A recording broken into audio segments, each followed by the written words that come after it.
নমস্কার, আপনারা দেখছেন বঙ্গবার্তা, সবার কাছে সবার কথা।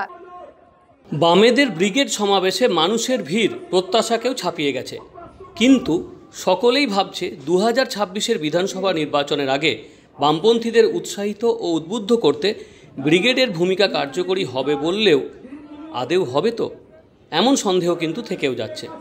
তবে সমাবেশের ফলে ব্রিগেডে যে ময়লা ও নোংরা আবর্জনা জমেছে তা সাফাই অভিযানে নেমেছে গতকাল মঞ্চের বক্তা বন্যা টুডু।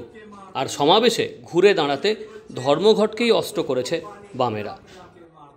ব্রিগেড উঠছে গেছে, বাকি সংগঠনগুলো তারা রিভিউ করে তারা জানাবে, কিন্তু ব্রিগেডের যে ক্যাপাসিটি সেটা তার বাইরে লোক এসছে।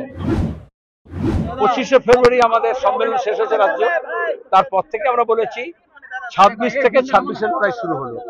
তার 2 মাসের মধ্যে ব্রিগেডের সমাবেশ হয়েছে, এখনো আরো 10 মাস আছে।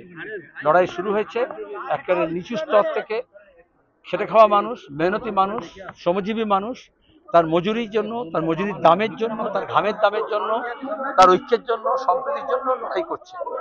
আরো অনেক মানুষকে তারা যুক্ত করবেন, এখান থেকে ফিরে গিয়ে আরো তীব্র লড়াই হবে। যে সমস্যা মানুষের সামনে আছে সে তারা আদায় করে ছাড়বেন, নাচুরবন্দা হবে।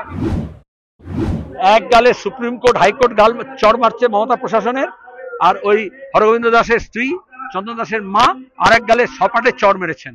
Bureau report, Bangabarta. দেখতে থাকুন বঙ্গবার্তা, সবার কাছে সবার কথা।